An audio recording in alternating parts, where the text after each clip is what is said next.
እሺ ተማሪዎች ወደ ዛሬ ትምህርታችን ከመሄዳችን በፊት በባለፈው የተማርነውን ትምህርት ለማስታወስ እንሞክር። እንደምታስታውሱ በጣም እርግጠኛ ነኝ። በባለፈው የተማርነው የነበረው ለማስታወስ ያክል ስለ አንግል አይተን ነበር። ስለ አንግል እና የአንግል አይነቶቻቸውንም አይተን ነበረ። በዚህ መሰረት ብዙ አይነት አንግሎችን አይተን ነበር አብረን። ሹል አንግል የሚባል አይተን ነበረ። ዝርጥ አንግል የሚባል አይተን ነበር። ማዕዘናዊ አንግል የሚባል አይተን ነበረ። ዝርግ አንግል፣ ጥምዝ አንግል፣ በመጨረሻ ደግሞ ክብ የሚባል አይተን ነበር አብረን። ልኬቶቻቸውንም አይተን ነበር። ማዕዘናዊ አንግል 90 ዲግሪ እንደሆነ፣ ሹል አንግል ደግሞ በ0 እና በ90 ዲግሪ መሃል እንደነበረ ሁሉንም ልኬቶቻቸውን ያየንበት የትምህርት ጊዜ ነበረን። በጣም ጥሩ ጊዜም እንዳሳለፍን በጣም እርግጠኛ ነኝ። ታስታውሳላችሁ አይደል? በጣም ጥሩ። በዛሬው ትምህርታችን ደግሞ ጎነ ሶስቶችን አብረን እናያለን። ጎነ ሶስት በዛሬ በዋናነት የምናየው ጎነ ሶስትን ነው። ጎነ ሶስትን ስናይ ትርጓሜያቸውን እናያለን። ምን ማለት ነው የሚለውን አብረን እናያለን። በመቀጠል የጎነ ሶስት ባህሪያትን እናያለን።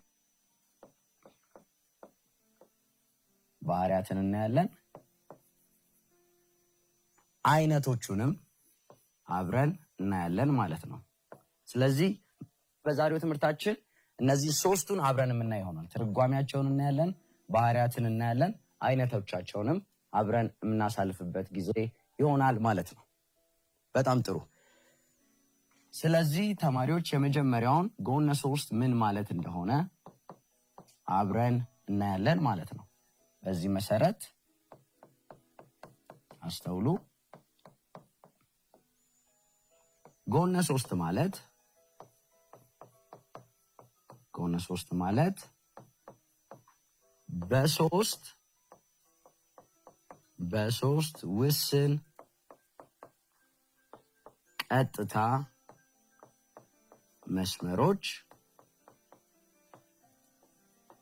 በሶስት ውስን ቀጥታ መስመሮች አማካኝነት የሚፈጠር ዝግ ጠለላዊ ምስል ነው።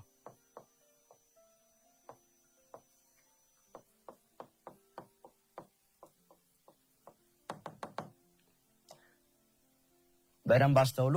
ጎነ ሶስት ማለት በሶስት ውስን ቀጥታ መስመሮች አማካኝነት የሚፈጠር ዝግ ጠለላዊ ምስል ነው። ምስሉንም ለማየት ያክል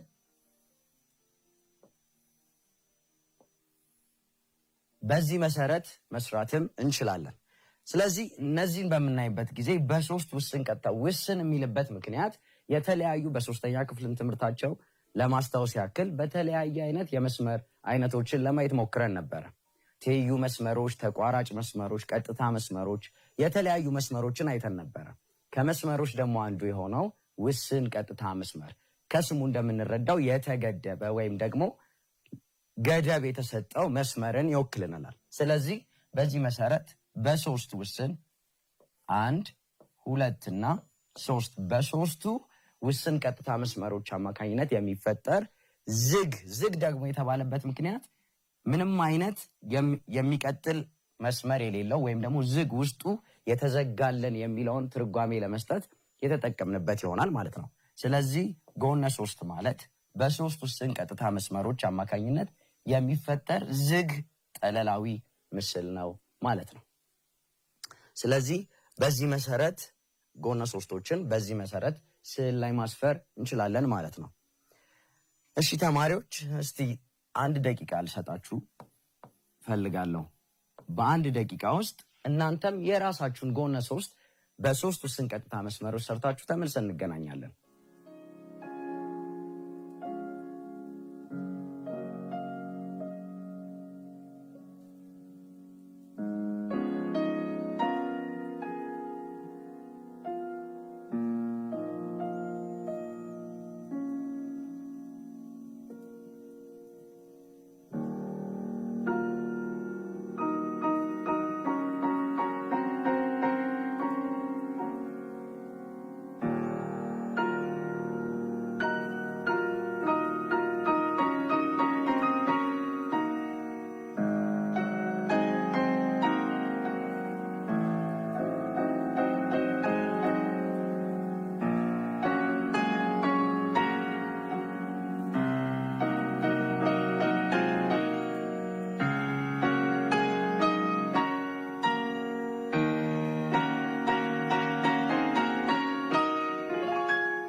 እሺ ተማሪዎች ተመልሰን ተገናኝተናል። በቤታችሁ እንደሰራችኋት እንደሞከራችሁትም በጣም ባለሙሉ ተስፋ ነኝ። ይህንንም ለመስራት እስራስ፣ ማስመሪያና ላፒስ ደግሞ በጣም ያስፈልገናል። ምክንያቱም በእስራስ በምንሰራበት ጊዜ ብንሳሳትም ስዕል ስለሆነ ለማጥፋት እንዲረዳን ማለት ነው። ስለዚህ ጎነ 3 ማለት በኋላም ስለምጠይቃችሁ በደንብ አስተውሉ። ጎነ 3 ማለት በሶስት ውስን ቀጥታ መስመሮች አማካኝነት የሚፈጠር ዝግ ጠለላዊ ምስል ነው ማለት ነው። በጣም ጥሩ። ትርጓሜውን ይህን ያክል ካየን የጎነ 3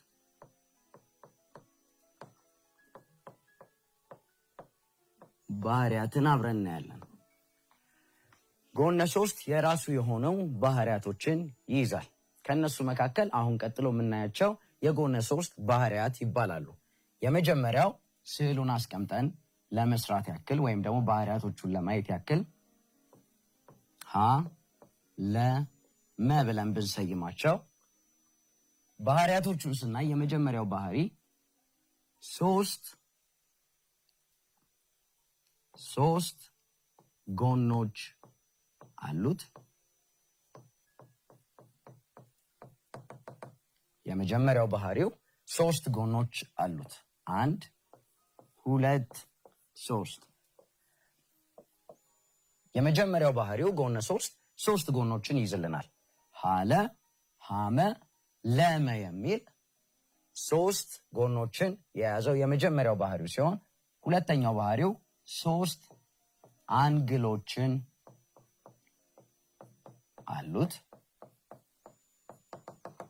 3 አንግሎች ትዝ ይላችሁ እንደሆነ ስለ አንግል ስንማር በአንድ መነሻ ነጥብ ላይ ተነስተው በሚሄዱ 2 ጨረሮች አማካኝነት የሚፈጠር አንግልን ስለሆነ የሚያሳየን በውስጡም 3 አንግሎችን ይሰጠናል ማለት ነው።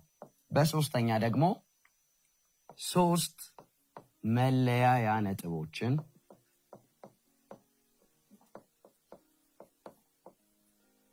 አሉት ማለት ነው። ስለዚህ የመጀመሪያዎቹ የምናየው ባህሪ 3 አንግሎች፣ 3 ጎኖች፣ በመጨረሻም 3 መለያ ነጥብ የምንለው የሚለያዩባትን 3 ነጥቦችን ይወክልናል ማለት ነው። እሺ ተማሪዎች የጎነ 3 ባህሪያትን ስናይ የመጀመሪያ ያየነው 3 ጎኖች አሉት። ይኸው ጎኖቹ ወይም ደግሞ ጎኖቹን እንዴት እንደምንሰይም አብረን የምናይ ይሆናል። በሁለተኛ ደግሞ 3 አንግሎች አሉት። አንግሎቹን 3ቱን ቦታ ማየት እንችላለን። በመጨረሻም 3 መለያ ነጥቦችን እንዳሉት አይተናል። እነዚህንም ስንሰይማቸው ለምሳሌ 3 ጎኖች አሉት ስንል ጎኖቹ የሚሰጡን ውስን ቀጥታ መስመር ሀለ ሀመ እና ለመ ይሆናሉ ማለት ነው። ስለዚህ ስለ ጎኖቹ ስንሰይም ሀለ ለመ እና ሀመ የጎነ 3 ጎኖቹ ናቸው እንላለን ማለት ነው። ስለዚህ ጎኖቹን በዚህ መልኩ እንሰይማቸዋለን። በመቀጠል 3 አንግሎች አሉት ብለናል። ስለዚህ አንግሎች ይኸው 1 2 3 አንግሎች ስላሉት አንግሎችን ታስታውሱ እንደሆነ የምንጠቀመው ምልክት አለ። በዛም መሰረት አንግል ይህን ምልክት በመጠቀም አንግል ሀ አንግል ለ እና አንግል መ የጎነ 3ቱ አንግሎች ናቸው ብለን እንሰይማለን ማለት ነው። በመጨረሻም መለያያ አለው ስለሚለን መለያዎቹን በምናወጣ ሰዓት መለያ ነጥቦቹ ላይ የተቀመጡትን ፊደላቶች እንደ መሰየሚያ እንጠቀማቸዋለን ማለት ነው። በዚህ መሰረት ሀ ለ እና መ የጎነ 3ቱ መለያያ ነጥብ ናቸው ማለት ነው። ስለዚህ በዚህ መሰረት የተሰጠንን ጎነ 3 ባህሪያት በዚህ መልኩ መሰየም እንችላለን ማለት ነው። ተመልሰን ስንገናኝ ደግሞ አንድ ጎነ 3 ምስል ሰጣችሁና እናንተም ደግሞ እንዴት እንደምትሰይሙት አብረን የምናይበት ጊዜ ይኖረናል። ስንመለስ ደግሞ ሌሎቹንም ባህሪያቶች ደግሞ አብረን የምናይ ይሆናል። ስለዚህ በዚህ መሰረት አንድ ደግሞ ጎነ 3 ምስል ሰጣችኋለሁ። እሱን ደግሞ እንዴት ባህሪያታቸውን ለይታችሁ እንደምታወጡ አብረን እናያለን። እሺ መልመጃ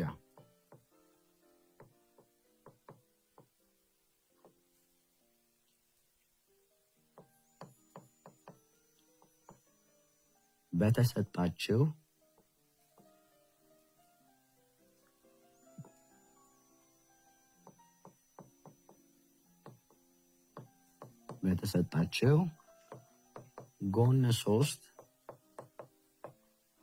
ምስል ውስጥ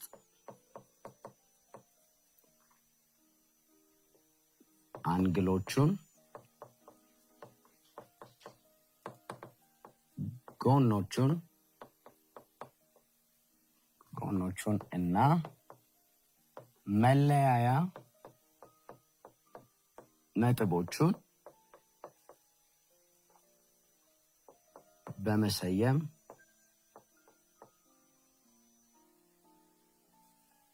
በመሰየም አሳዩ።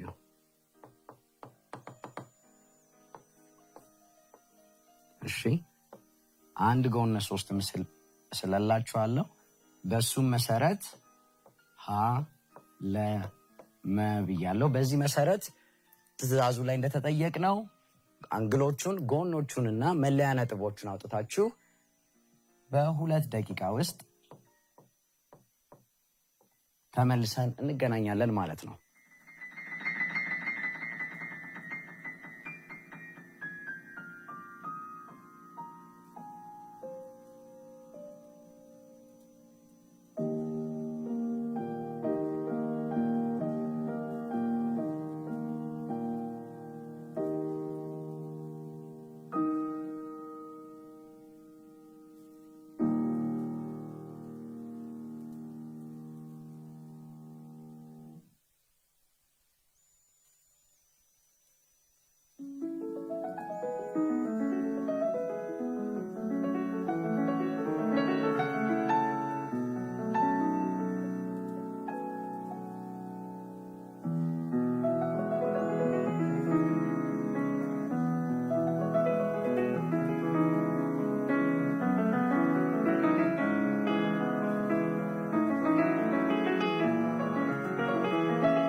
እሺ ተማሪዎች ተመልሰን ተገናኝተናል።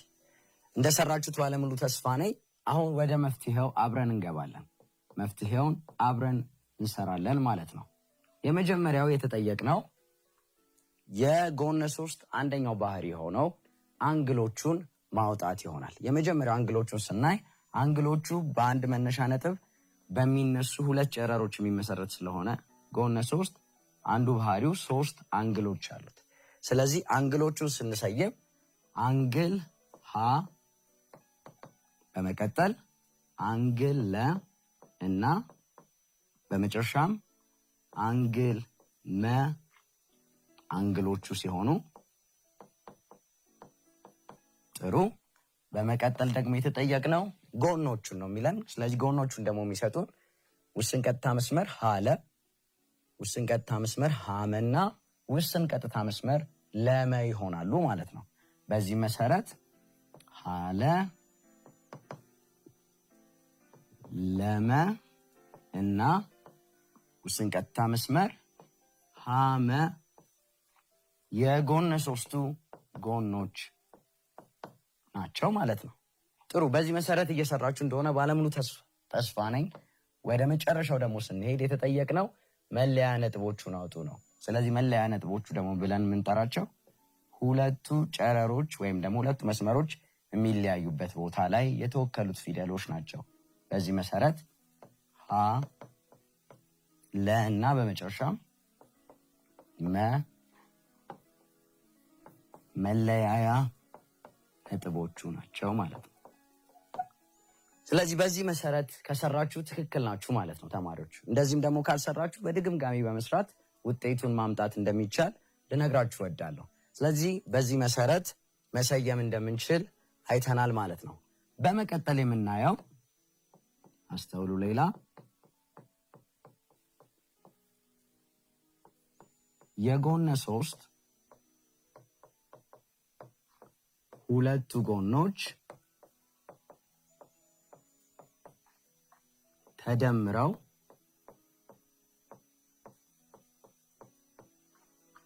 ከቀሪው አንዱ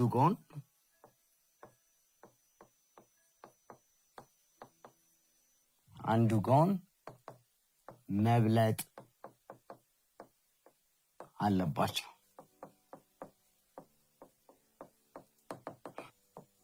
ይህ ማለት ለምሳሌ ጎነ ሶስቱን እንደዚህ ብንሰይመው ሀለ መብለን ሀለ ሲደመር ለመ ይበልጣል ከሀመ መሆን አለበት። ያ ማለት ሁለቱ ጎኖች ተደምረው ከቀሪው አንዱ ጎን መብለጥ አለበት። ይህ የጎነ ሶስት ሌላኛው ባህሪ ነው። ያ ማለት ይህንንም ስንሰራው ሀለ ሲደመር ሀመ ይበልጣል ከለመ መሆን አለበት። በመጨረሻም በሶስተኛ የምናየው ወይም ደግሞ ሀመ ሲደመር ለመ ይበልጣል ከሀለ ሁል ጊዜ እውነት ነው።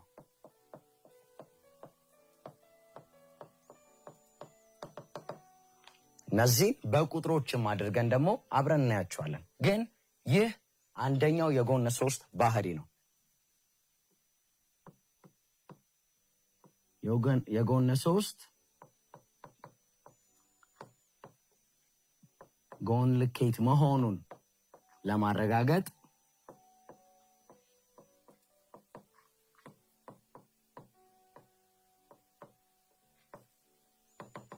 ምሳሌ ብናይ ለምሳሌ 4 ሳንቲሜትር አንዱ ጎን 3 ሳንቲሜትር እና 5 ሳንቲሜትር ቢሰጡን እና የጎነ ሶስት ጎን ልኬት መሆኑን ለማረጋገጥ ብንጠየቅ ቅድም የሰራናቸው ወይም ደግሞ ለማስታወስ ያክል ሀለ ሲደመር ለመ ይበልጣል። እዚህ ጋር ምስሉን እንደሰራ ነው ሀ ለመ የሚል ስያሜ ብንሰጣቸው ሀለ ሲደመር ለመ ይበልጣል ከሀመ ባል ነው አሰራር ብናያቸው መፍትሄ ብለን ብንወስድ ምናደርገው 4 ሲደመር 3 ይበልጣል ከ5 የመጀመሪያው ማረጋገጫችን ነው። በዚህ መሰረት 4 ሲደመር 3 7 ይሆናል። 7 ይበልጣል ከ5። ስለዚህ ይሄኛው የመጀመሪያው ትክክል ይሆንልናል።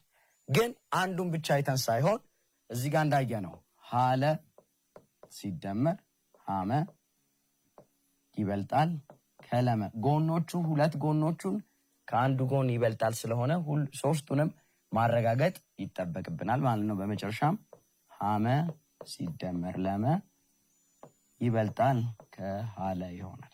በዚህ መሰረት በመቀጠል ደግሞ የምናየው 4 ሲደመር 5 ይበልጣል ከ3 ይሆናል።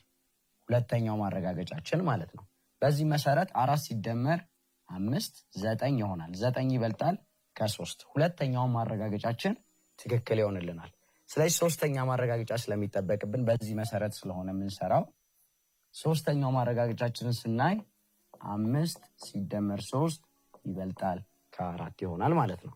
ስለዚህ 5 ሲደመር 3 8 ይሆናል። 8 ይበልጣል ከ4 ስለዚህ ትክክል ይሆናል ማለት ነው። ስለዚህ ይህ የተሰጠን ልኬቶች ለጎነ 3 ምስል ሁል ጊዜ ትክክል ናቸው ማለት ነው። ስለዚህ እውነት ይሆናል ማለት ነው። ስለዚህ አሁን የጎነ 3 ጎን መሆኑን እንዴት ማረጋገጥ እንዳለብን አይተን ነበረ። ስለዚህ በዚህ መሰረት ደግሞ እስቲ እኔ ልኬቶችን ሰጣችኋለሁ፣ እናንተ ደግሞ አረጋግጣችሁ ሞክራችሁ ተመልሰን እንገናኛለን።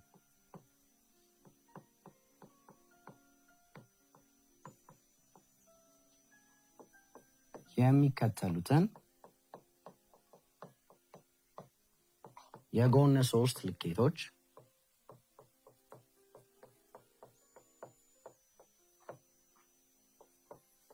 የጎነ 3ቱ ጎን ልኬት መሆናቸውን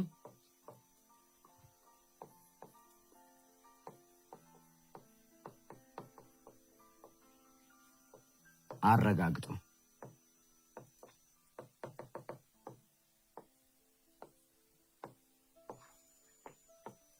እሺ የመጀመሪያው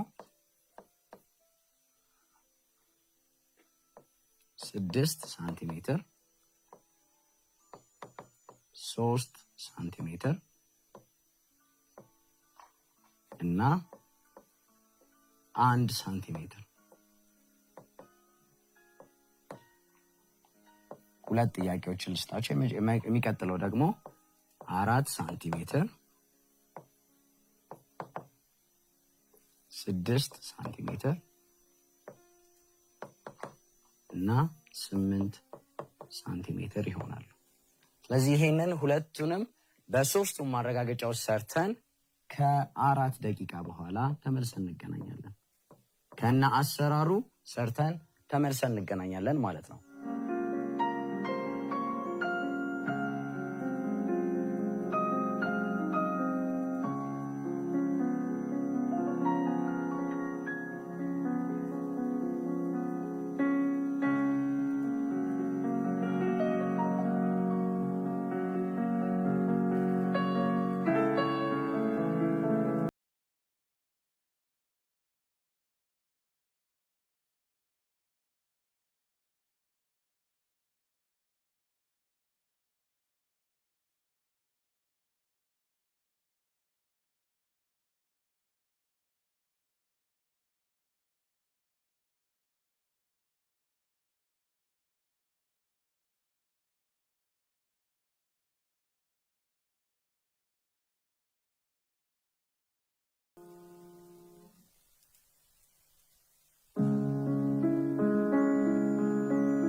እሺ ተማሪዎች ተመልሰን ተገናኝተናል።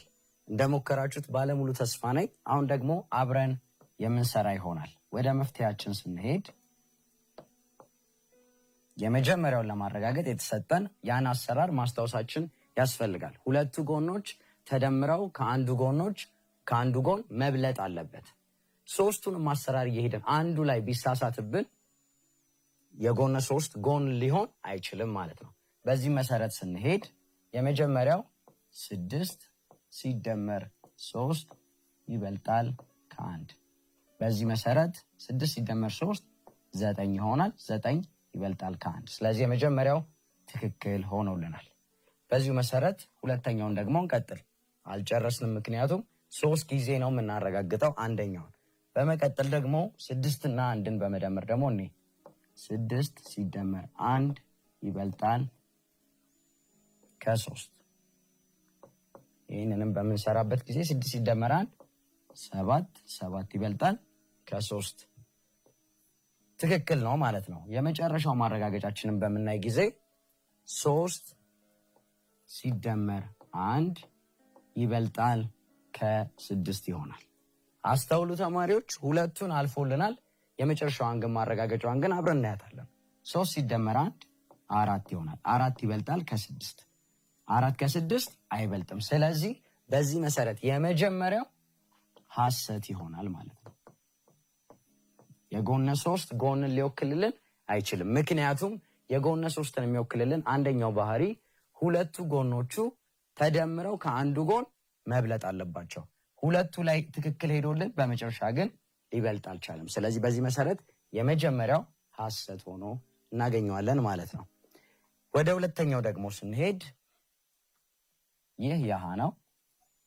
ወደ ለ ደግሞ ስንሄድ በደምብ ተከታተሉኝ ተማሪዎች። የመጀመሪያ የምናገኘው 4 ሲደመር 6 ይበልጣል ከ8። በዚህ መሰረት 4 ሲደመር 6 10 ይበልጣል ከ8። የመጀመሪያው ትክክል ይሆንልናል ማለት ነው። ሁለተኛውም ደግሞ እንሄድ። ሁለተኛውን ደግሞ በምንሄድ ጊዜ 4 ሲደመር 8 ይበልጣል ከ6 ይሆናል ማለት ነው። 4 ሲደመር 8 12 ይሆናል። 12 ይበልጣል ከ6። አሁንም ሁለተኛው ጎንም ትክክል ሆኖልናል። አንድ ይቀረናል። የመጨረሻውንም በምናይበት ጊዜ 6 ሲደመር 8 ይበልጣል ከ4 ይሆናል ማለት ነው። ስለዚህ በዚህ መሰረት 6 ሲደመር 6 14 ይሆናል። 14 ይበልጣል ከ4። ስለዚህ ሶስቱንም የማረጋገጫ መንገዶች አልፎልናል ማለት ነው። ስለዚህ የለ ጥያቄ እውነት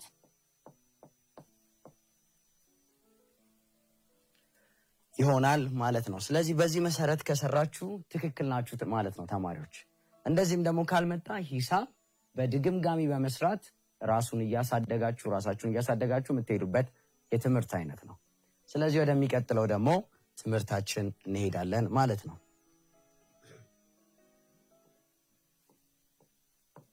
የጎነ 3 አይነቶች ወደሚለው ደግሞ ትምህርታችን እንሄዳለን ማለት ነው። አይነቶች ጥሩ ተማሪዎች፣ አሁን ጎነ 3 ትርጓሜውን አይተናል። ምን ማለት እንደሆነ በ3 ውስን ቀጥታ መስመሮች አማካኝነት የሚመሰረት ዝግ ጠለላዊ ምስል እንደሆነ አይተናል። በመቀጠል ደግሞ የጎነ 3 እንዴት አይነቶቹን ባህሪያቶቹን አብረን አይተን ነበረ። 3 ጎኖች እንዳሉት፣ 3 አንግሎች እንዳሉት፣ 3 መለያ ነጥብ እንዳሉት፣ የጎነ 3 ሙሉ አንግሎቹ ወይም ደግሞ ዙሪያው ተለክቶ 180 መምጣት እንዳለበት፣ ሁለቱ ጎኖች ተደምረው ከአንዱ ጎን መብለጥ እንዳለበት ከዚህ በፊት በነበረን የትምህርት ክፍለ ጊዜ አብረን ለማየት ሞክረን ነበር። በመጨረሻም ደግሞ በዛሬው ትምህርታችን የምናየው የጎነ 3 አይነቶችን እና እንዴት እንደምንለያቸው አብረን እናያለን። ጎነ 3ቶችን የምንለያቸው በሁለት መንገድ ይሆናል። የመጀመሪያው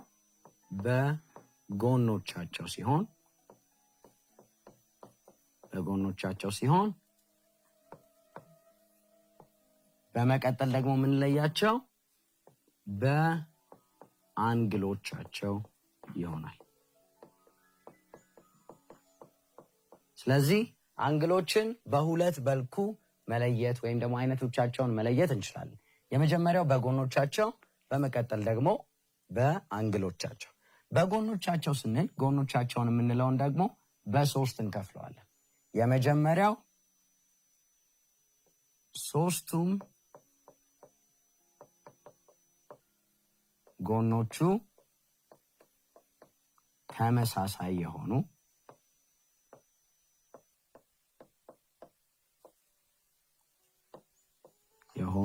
ጎነ ሶስት ብለን ሶስቱም ጎኖቹ ተመሳሳይ የሆነ ጎነ ሶስት ብለን በሁለተኛ ደግሞ የምናየው ሁለቱ ጎኖቹ ተመሳሳይ የሆኑ ጎነ ሶስቶች ብለን በመጨረሻም ደግሞ የምናየው የምንለይበት መንገድ ሶስቱም ጎኖቹ የማይመሳሰሉ ወይም ደግሞ ልዩ ልይ ብለን እንሰይማቸዋለን። ስለዚህ በጎናቸው ስንል በሶስቱ መልኩ የምንለያቸው ይሆናል። የመጀመሪያው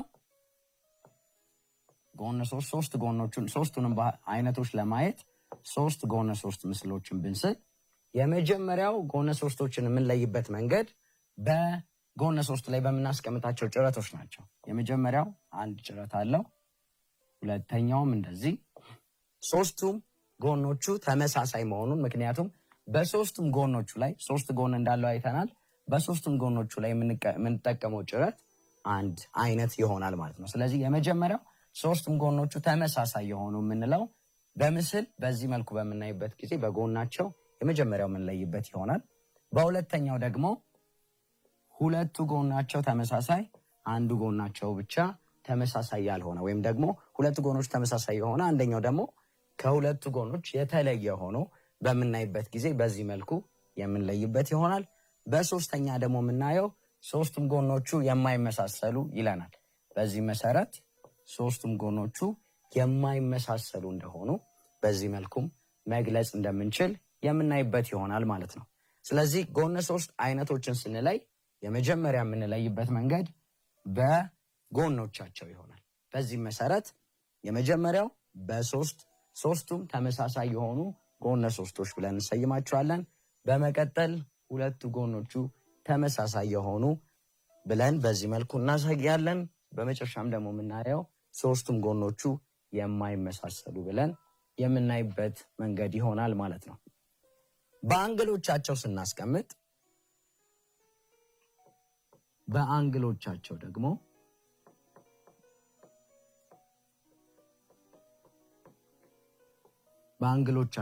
ስንል በአንግሎቻቸው ሶስት አንግሎቹን የምንጠቀም ይሆናል። የመጀመሪያው ሹል አንግል ጎነ ሶስት ብለን የምንሰይመው ይሆናል። በመቀጠል ደግሞ በሁለተኛ የምናየው ዝርጥ አንግል ጎነ ሶስት ብለን የምናስቀምጠው ይሆናል። በመጨረሻም ደግሞ የምናየው በአንግል ስንመድባቸው ማዕዘናዊ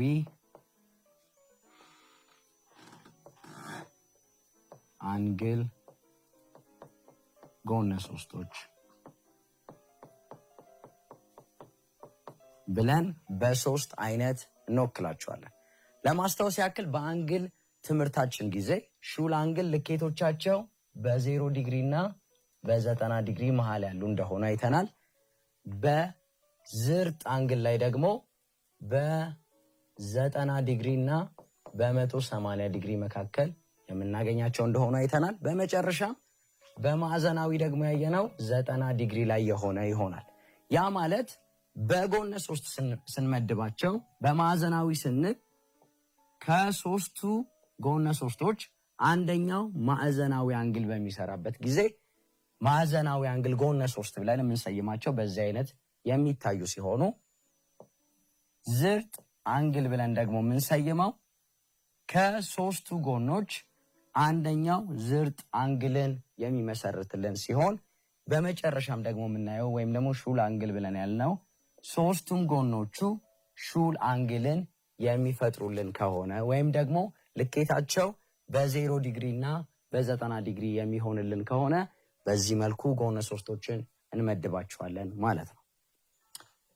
ጥሩ ተማሪዎች፣ ስለዚህ ዛሬ የተማርናቸውን ለማስታወስ ያክል እንሞክርና የቤት ስራ ሰጥቻችሁ የዛሬው ትምህርታችንን እንጨርሳለን። በዚህ መሰረት ማዕዘናዊ አንግል ወይም ደግሞ ጎነ ሶስት ምን ማለት እንደሆነ አይተናል። ጎነ ሶስት ማለት በሶስት ውስን ቀጥታ መስመሮች አማካኝነት የሚፈጠር ዝግ ጠለላዊ ምስል እንደሆነ አይተናል። በመቀጠልም ጎነ ሶስቶች አይነቶቻቸውን አይተናል፣ ልኬቶቻቸውን አይተናል፣ ባህሪዎቻቸውንም አይተናል። ከባህሪዎቻቸው መካከል 3 አንግሎች ይኖሩታል፣ 3 ጎኖች ይኖሩታል፣ 3 መለያ ነጥቦች እንዳሉትም አይተናል። በመቀጠል ደግሞ ያየነው የሶስቱም አንግሎች ልኬት ተደምሮ 180 መምጣት እንዳለበትም አይተን ነበር። እሱ ብቻ አይደለም፣ ከሶስቱ ጎኖች 2 ጎኖች ተደምረው አንዱን ጎን መብለጥ እንዳለበትም በዛሬው ትምህርታችን አይተን ነበር። በመጨረሻም ያየነው የጎነ ሶስት አይነቶችን አይተን ነበር። አይነቶቻቸውንም ለመለየት የምንጠቀምባቸው የተለያየ መንገዶች የመጀመሪያው በጎኖቻቸው እንደሆነ፣ በመቀጠል ደግሞ በአንግሎቻቸው እንደሆነ አይተናል። በጎኖቻቸውም ስንል ሶስቱም ተመሳሳይ የሆኑ ጎነ ሶስቶች ብለን እንደምንመድባቸው፣ 2 ተመሳሳይ ጎኖች ብለን እንደምንመድባቸው፣ በመጨረሻም 3ቱም ጎኖች የማይመሳሰሉ ጎነ ሶስቶች ብለን እንደምንመድባቸው አየን። በአንግሎችም ጊዜ ደግሞ ስናይ ማዕዘናዊ አንግል ጎነ 3፣ ሹል አንግል ጎነ 3 እና ዝርጥ አንግል ጎነ 3 እንደምንልም አይተን ነበር። ጥሩ ተማሪዎች፣ ስለዚህ ዛሬ ትምህርታችን ይህን ይመስል ነበር። ከመለያየታችን በፊት ግን ቤቶቻችሁ የምትሞክሩት ከጓደኞቻችሁ ጋር የምትሞክሩትን የቤት ስራ አብረን እንሰራለን ወይም ደግሞ ሰጣችኋለሁ ማለት ነው።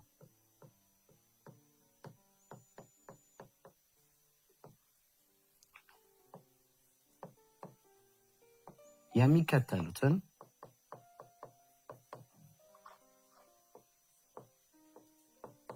የጎን 3 ምስሎችን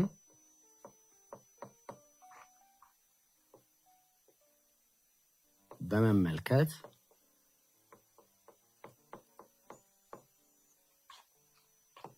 ጎናቸውን፣ መለያ ነጥባቸውን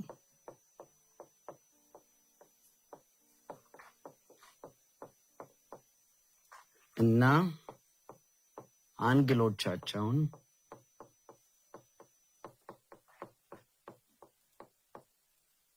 አውጡ። ጥሩ። የመጀመሪያው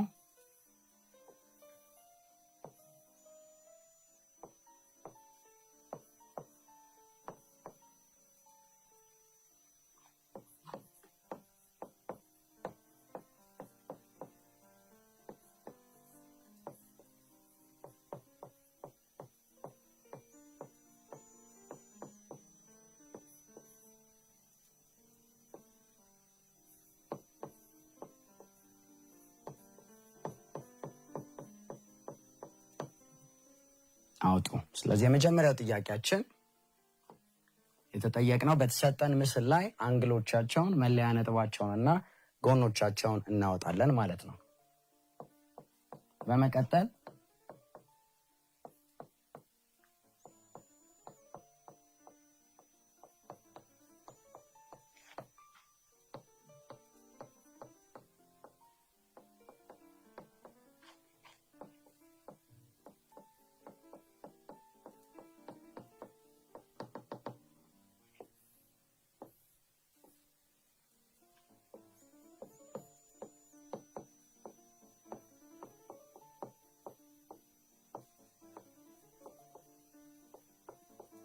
ጎን 3 ምን ማለት ነው?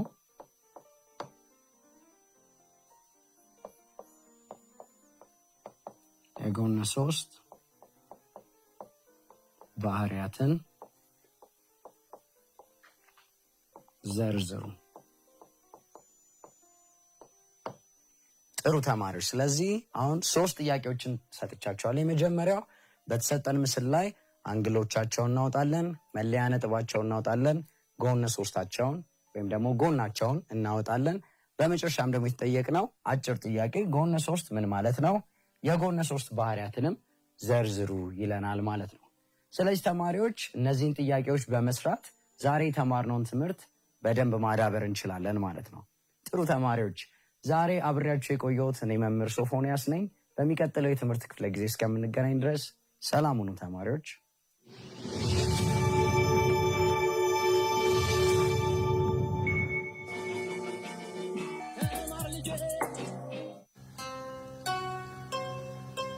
Dangerous ocean predators, seen by many as cold